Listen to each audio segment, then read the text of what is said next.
सीधे war room से शुरू करेंगे देश का बुलेटिन। इस वक्त की बड़ी खबर के साथ भारतीय सेना ने जरूरत के सारे सामान इकट्ठा कर लिए हैं। बड़ी खबर यह है कि 14 महीने से ज्यादा वक्त के लिए स्टॉकिंग पूरी कर ली है भारतीय सेना ने। लंबी लड़ाई के लिए तैयार है भारतीय सेना। फॉरवर्ड एरिया में पहुंचाया गया है सारा जरूरत का सामान। एयरक्राफ्ट और सड़क के जरिए ये मोबिलाइजेशन की जा रही है ताकि भारतीय सेना को किसी भी चीज की कमी ना पड़े और 14 महीने से ज्यादा के वक्त के लिए स्टॉकिंग पूरी कर ली गई है।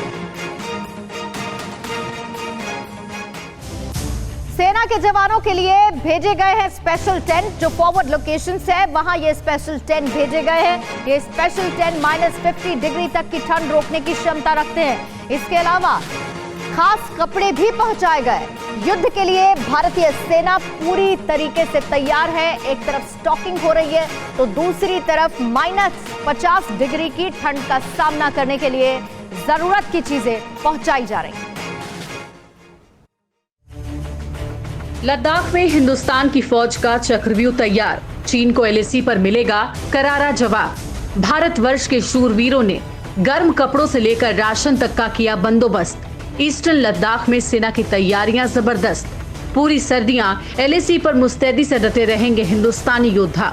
सेना ने गर्म कपड़ों, राशन, टेंट और हीटर समेत ठंड से बचाव के हर सामान के लिए किए पुख्ता इंतजाम। जवानों के लिए फॉरवर्ड लोकेशन पर भेजे गए टेंट बेहद खास हैं। ठंड के मौसम में पहाड़ी इलाकों के अंदर खाना बनाना या फिर उनको पका पाना बहुत मुश्किल होता है। यही वजह है कि कुक फूड या फिर पैक फूड वहाँ तक पहुँचाया जाता है। अगर आप देखें जूस की बॉटल्स हैं और जो दूसरे बिस्किट या दूसरे जो इंपॉर्टेंट चीज़ें हैं जो वहाँ पे जवानों के लिए ज़रूरत होती है। हम इस समय जिस टेंट के बाहर खड़े हैं यह है high altitude tent. Eastern Ladakh के एरिया के अंदर -50 डिग्री पर 20,000 फीट की ऊंचाई पर इन्हीं टेंट्स का इस्तेमाल किया जा रहा है। दरअसल इन टेंट को 3 लेयर्स कहा जाता है। यानी पहला जो लेयर होता है ये होता है जो पानी से बचाता है। दूसरा मोटे लेयर, 2 लेयर होते हैं जो इसको ठंड से पूरा कवर अप रखते हैं। और तीसरा एक और लेयर होता है जो इसको नीचे से अगर आप देखें पूरा सील बंद होता है। जंग के मैदान के अंदर ना सिर्फ बड़े टेंट्स बल्कि इन छोटे टेंट्स का भी बहुत इस्तेमाल होता है क्योंकि जंग के फॉरवर्ड लोकेशन में 2 जवान ऐसे ही टेंट्स के अंदर होते हैं। हाई एल्टीट्यूड एरियाज में जवानों को किस तरह के कपड़े दिए जाते हैं अगर आप देखें तो ये इस समय सभी जवानों को जो लद्दाख के एरियाज में एलएसी पे डिप्लॉयमेंट को दिया जाता है। ये 2 लेयर्स हैं यानी 2 लेयर्स के ये कपड़े होते हैं और ये -30 डिग्री 50 डिग्री के अंदर कारगर होते हैं। ये दरअसल ऑपरेशंस का पार्ट होते हैं। यानी ये नॉर्मली होता है जब ऑपरेशंस में स्नो में चलना हो तब ये उसके लिए इस्तेमाल किए जाते हैं। और अगर आप देखें तो हर कपड़ा, हर जैकेट के ऊपर ये बताया जाता है कि किस टेरेन के अंदर उसका इस्तेमाल किया जाना है। इसके अलावा भी सेना ने अन्य सामान का स्टॉक पूरा कर लिया है।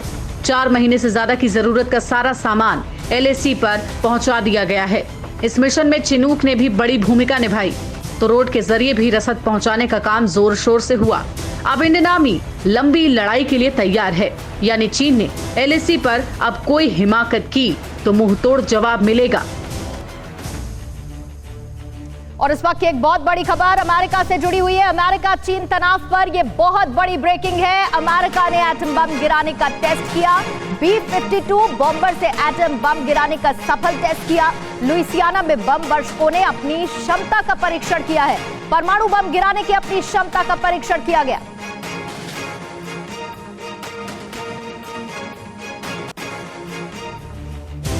और अब अरुणाचल से सटी हुई सीमा पीएलए की गतिविधियों का सेंटर बन चुका है। चीन की रेड आर्मी की डिप्लॉयमेंट पहले के मुकाबले अरुणाचल में बहुत ज्यादा बढ़ चुकी है। ऐसे में हिंदुस्तान के शूरवीर भी अरुणाचल बॉर्डर पर मुस्तैद हो चुके हैं और चीन की हर हरकत पर भारतीय एजेंसीज की पैनी नजर है। अरुणाचल से सटे बॉर्डर पर चीन का इरादा क्या है? अरुणाचल के पास ड्रैगन ने क्यों बढ़ाई सैनिकों की गश्त? क्या चीन फिर से कोई हिमाकत करेगा? सन की तानाशाह की अरुणाचल बॉर्डर पर मंशा क्या है? अरुणाचल प्रदेश से सटी सीमा पर चीन की गतिविधियों ने हिंदुस्तान के शूरवीरों को मुस्तैद कर दिया है। भारतीय एजेंसियां सीमा से लगने वाले अन्य सेक्टर्स पर भी कड़ी नजर रख रही हैं। एजेंसियों ने विशेष तौर पर अरुणाचल प्रदेश से सटी सीमा पर निगरानी बढ़ाई है। अरुणाचल से सटे डेप्थ इलाकों में पीपुल्स लिबरेशन आर्मी के सैनिकों की गश्त जारी है। लद्दाख से लेकर अरुणाचल प्रदेश तक सभी इलाकों में कड़ी चौकसी बरती जा रही है। भारतीय सुरक्षा बल आसपिला क्षेत्र के सामने क्षेत्रों में चीनी सैन्य आवाजाही पर कड़ी नजर रख रहे हैं। इसके अलावा ट्यूटिंग एक्सेस और फिशटेल 2 क्षेत्र के विपरीत भी निगरानी बढ़ाई गई है। हमारे जवान जो हैं वहाँ पे पूरे तैनात हैं और चाइना को जब राजनाथ जी की मीटिंग हुई है उनके डिफेंस मिनिस्टर के साथ मॉस्को के अंदर उन्होंने बड़ा क्लियरली उनको कहा कि चाइना ने ये यूनिलैटरली डिसीजन दिया फौजें वहाँ भेजने के लिए, इसलिए चाइना को अपनी फौजें जो है वापस लेनी है और तभी जाके ये जो मसला है सुलझेगा।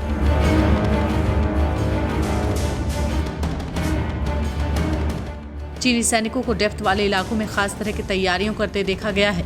अरुणाचल से सटी सड़कों पर भी चीन की तरफ पीएलए की गतिविधियां और डिप्लॉयमेंट पहले से ज्यादा है, तो रेड आर्मी की निगरानी भी इस इलाके में पहले के मुकाबले बहुत ज्यादा बढ़ी है। कई बार चीनी सैनिक एलएसी पर भारतीय इलाके के बेहद नजदीक देखे गए। सूत्र कहते हैं कि इस बात की आशंका है कि चीन इन इलाकों से घुसपैठ और कुछ इलाकों पर कब्जा करने की हिमाकत कर सकता है। ऐसे में अरुणाचल बॉर्डर पर भारत चीन टकराव का नया फ्रंट कभी भी खुल सकता है।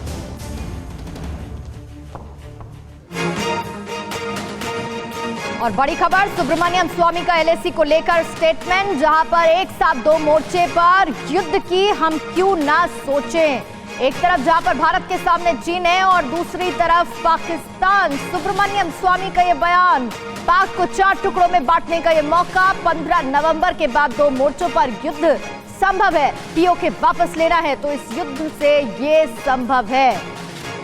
स्वामी का ऐसा बयान है। अभी की स्थिति के अनुसार चाइनीज साइड ने एलएसी और अंदरूनी क्षेत्रों में बड़ी संख्या में सैनिक टुकड़ियां और गोला बारूद मोबिलाइज किया हुआ है। पूर्वी लद्दाख और गोगरा और कोंकला और पेंगोंग लेक का नॉर्थ और साउथ बैंक पर कई फ्रिक्शन एरियाज हैं। चीन की कार्रवाई के जवाब में हमारी आर्म्ड फोर्सेज ने भी इन क्षेत्रों में उपयुक्त काउंटर डिप्लॉयमेंट किए हैं अध्यक्ष महोदय, ताकि भारत के सिक्योरिटी इंटरेस्ट को पूरी तरह से सुरक्षित रखा जा सके। रक्षा मंत्री के सदन में दिए बयान से साफ हो चुका है कि एलएसी पर हालात अच्छे नहीं हैं और वहां कुछ भी मुमकिन है। सेनाएं आमने सामने हैं। अलग अलग स्तर पर बातचीत के कितने ही दौर चल चुके हैं, लेकिन तनाव कम होने की जगह बढ़ते ही जा रहे हैं। ऐसे में सबके जहन में एक ही सवाल है, क्या भारत और चीन के बीच युद्ध तय है? अब इसके बाद सवाल उठता है कि इन दो ताकतवर मुल्कों की जंग हुई तो चीन के चरणों में पड़े पाकिस्तान का रोल क्या होगा और उसका हश्र क्या होगा। इसका जवाब बीजेपी सांसद सुब्रमण्यम स्वामी ने बखूबी दिया है।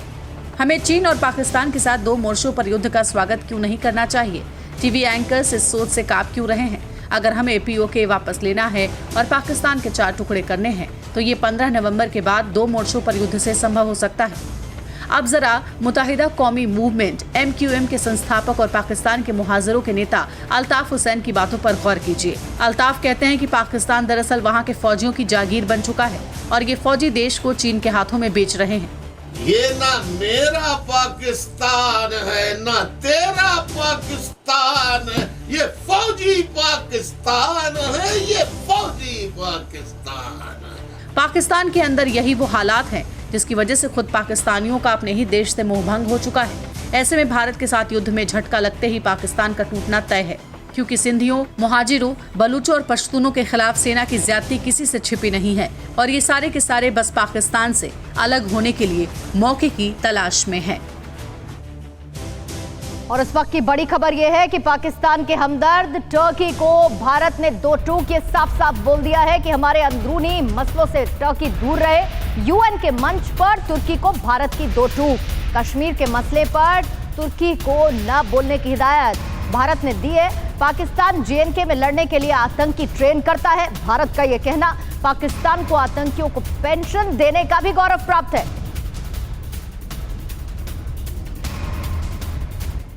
गुआम में अमेरिका और समर्थित देशों का जबरदस्त वॉर रिहर्सल इस वक्त जारी है। ऑस्ट्रेलिया, जापान और दक्षिण कोरिया के युद्धपोतों की दहाड़ भी बीजिंग तक पहुंच रही है। चीन की हेकड़ी निकालने वाला ये युद्धाभ्यास जिनपिंग के लिए एक क्लियर मैसेज की तरह है, या तो चीन सुधर जाए, नहीं तो उसे सुधार दिया जाएगा।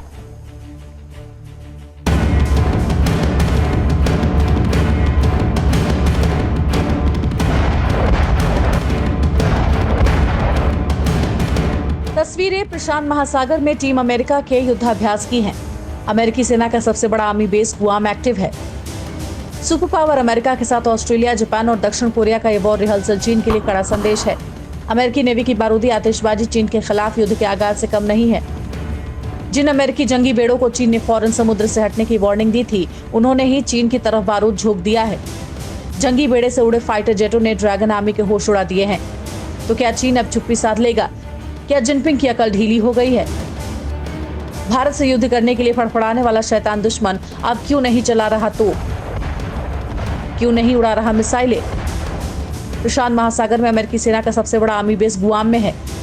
ये पूरा का पूरा आइलैंड ही अमेरिकी आर्मी का सबसे बड़ा सैन्य अड्डा है, जहां से अमेरिका किम जोंग जैसे सनकी को भी काबू में रखती है। गुआम में अमेरिकी सेना के जंगी हथियारों का जखीरा है और अब इन घातक हथियारों का जबरदस्त प्रदर्शन गुआम के इस वॉर रिहर्सल में हुआ है। अमेरिका के साथ जापान, कोरिया और ऑस्ट्रेलिया के युद्धपोत भी समंदर में आग उगल रहे हैं। नीले समंदर की सतह पर बारूद की परत चीन के लिए तानाशाह के लिए क्लियर मैसेज है, या तो ड्रैगन सुधर जाए, नहीं तो सुधार दिया जाएगा। क्योंकि ड्रैगन की तमाम गीदड़ भभकी को धता बता कर अब अमेरिका वॉर जोन में जलजला भी लाने लगा है। अब गेंद जिनपिंग के पाले में है, तय उन्हें करना है, वो युद्ध चाहते हैं या फिर शांति।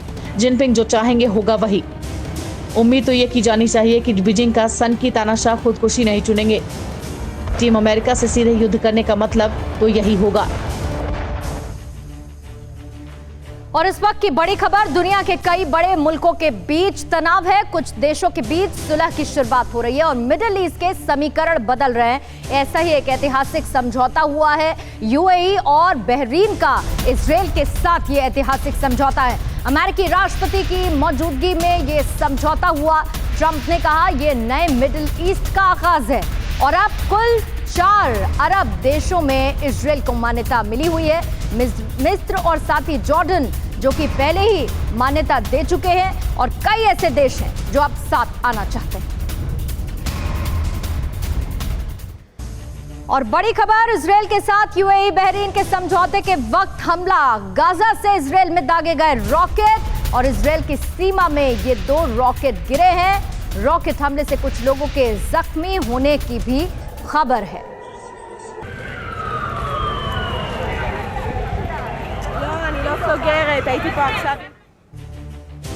पाकिस्तान वो मुल्क है जिसके हुक्मरान अपनी और अपने मुल्क की बेइज्जती कराने में जरा सा भी संकोच नहीं करते हैं। पाकिस्तान के प्रधानमंत्री ने अपने मुल्क की आवाम को बहलाने के लिए जो कल्पना की है, उससे पाकिस्तानी प्रतिनिधि दुनिया को बहलाने के लिए निकले हैं। लेकिन हिंदुस्तान के प्रतिनिधि यानी कि एनएसए अजीत डोभाल ने पाकिस्तान की इस हरकत पर ऐसा जवाब दिया जिससे ना तो शंघाई सहयोग संगठन के सदस्य भूलेंगे और ना ही पाकिस्तान। ये मामला क्या है, आप समझिए।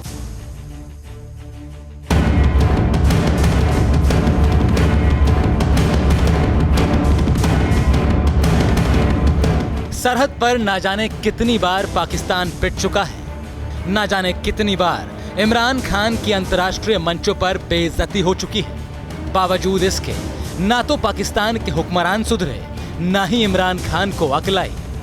अब इमरान खान के सिपह सालार अपने मुल्क की भद्द पिटवाने के लिए शंघाई कोऑपरेशन ऑर्गेनाइजेशन यानी शंघाई सहयोग संगठन की बैठक में नई नौटंकी लेकर पहुंचे।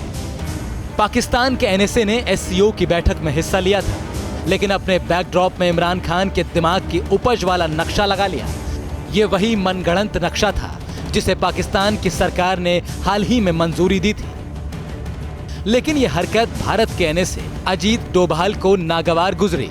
उन्होंने पाकिस्तान की इस हरकत पर विरोध दर्ज कराया और बैठक का बॉयकॉट कर दिया। रूस की मेजबानी में हो रही इस बैठक में पाकिस्तान ने जो किया वो न सिर्फ बैठक के नियमों का उल्लंघन था, बल्कि पाकिस्तान की हुकूमत में बैठे कार्टून कैरेक्टर्स की बच्चों जैसी कल्पनाशीलता का प्रमाण था, जिससे पाकिस्तान ने शंघाई सहयोग संगठन में भी अपनी बेइज्जती कराई। और हैरानी की बात तो ये है कि इस करतूत पर पर्दा डालने के कुतर्क भी करता रहा।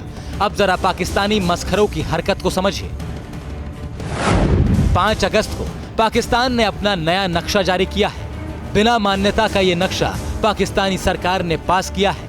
इस नक्शे में जम्मू कश्मीर और लद्दाख को शामिल किया है। गुजरात के जूनागढ़ को भी पाकिस्तान का हिस्सा बताया गया। सर क्रीक को भी पाकिस्तान ने नक्शे में अपना दिखाया है। यानी अपने देश के लोगों को गुमराह करने के लिए पाकिस्तान ने जिस मनगढ़ंत नक्शे को स्कूल कॉलेजों के पाठ्यक्रम में शामिल किया है, अब वही नक्शा अंतर्राष्ट्रीय बिरादरी के सामने दिखाने की कोशिश की। लेकिन पूरी दुनिया पाकिस्तान की हकीकत जानती है, इसलिए पाकिस्तान हंसी का पात्र बना है। Bureau report, TV9 Bharatvarsh. और इस वक्त की एक बहुत बड़ी खबर आतंक के मोर्चे पर, आतंकवाद के खात्मे पर भारत को बहुत बड़ी कामयाबी मिली है। मार्च से अगस्त तक 138 आतंकियों का सफाया कर दिया गया है। लोकसभा में सरकार ने कार्रवाई पर ये आंकड़े दिए हैं। सुरक्षा बलों ने 6 महीने में 138 आतंकियों को ढेर कर दिया। तो ये बहुत बड़ी खबर, ऑपरेशन ऑल आउट जो कि लगातार चलाया जा रहा है। घाटी में आतंकियों का सफाया किया जा रहा है। बताया गया, जानकारी दी गई, 6 महीने के आंकड़े सामने रखे गए सदन के भीतर और ये बताया कि भारत को कितनी बड़ी कामयाबी मिली है। मार्च से अगस्त के महीने तक 138 आतंकियों का खात्मा कर दिया सुरक्षा बलों ने।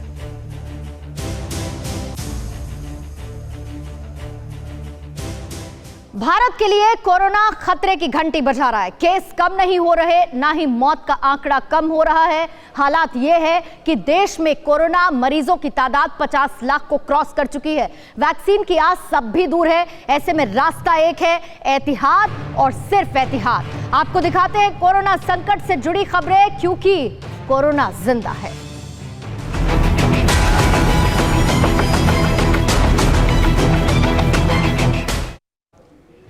तो हर तरफ कोरोना लगातार अपने पांव पसार रहा है। अमेरिका से लेकर हर एक देश में कोरोना के आंकड़े बढ़ते जा रहे हैं। सबसे पहली और बड़ी खबर अमेरिका से है। अमेरिका में कोरोना से मौत का आंकड़ा बढ़ चुका है। अमेरिका में मौत का आंकड़ा 2 लाख के पार हो चुका है। पिछले 24 घंटे में अमेरिका में 1109 की मौत हुई है और अमेरिका में सबसे ज्यादा 67 लाख से ज्यादा लोग इस वक्त संक्रमित बताए जा रहे हैं और मौत का आंकड़ा 2 लाख को पार अमेरिका में कर चुका है।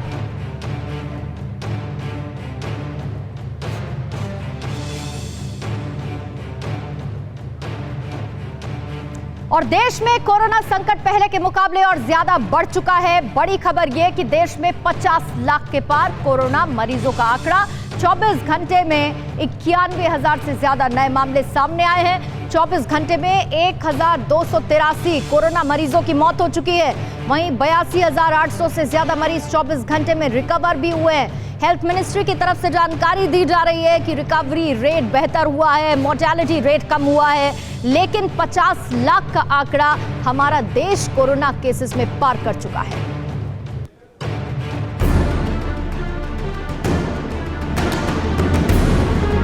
ये कोई आम दिन की तस्वीर नहीं है, कोरोना काल की ही है।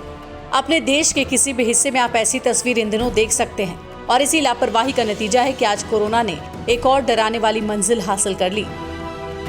कोरोना केस 50 लाख पार। देश में कोरोना से संक्रमित मरीजों की तादाद 50 लाख को पार कर गई। कोरोना से होने वाली मौतें भी थम नहीं रही हैं। पिछले 24 घंटे में 1200 से ज्यादा लोगों की जान चली गई।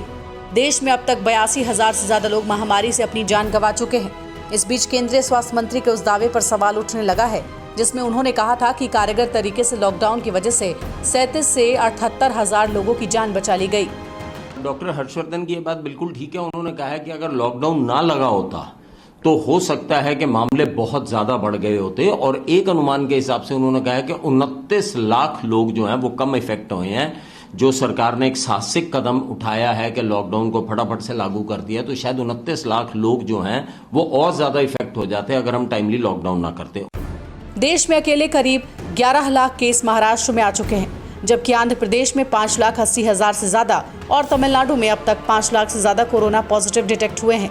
राजधानी दिल्ली में हालात सुधरने की बात कही जा रही थी, लेकिन एक बार फिर यहाँ बड़ी संख्या में कोरोना मरीज सामने आ रहे हैं। बीते 24 घंटे में दिल्ली में 4,000 से ज्यादा नए मरीज सामने आए। चिंता इस वजह से बढ़ गई है कि कोरोना से प्रभावित दुनिया के तमाम देश धीरे धीरे सामान्य स्थिति की ओर लौट रहे हैं, जबकि भारत में ऐसे कोई पॉजिटिव संकेत अब तक नजर नहीं आ रहे हैं। कोरोना से सबसे ज्यादा प्रभावित देशों में से एक इटली में जिंदगी अब बिल्कुल सामान्य होने लगी है।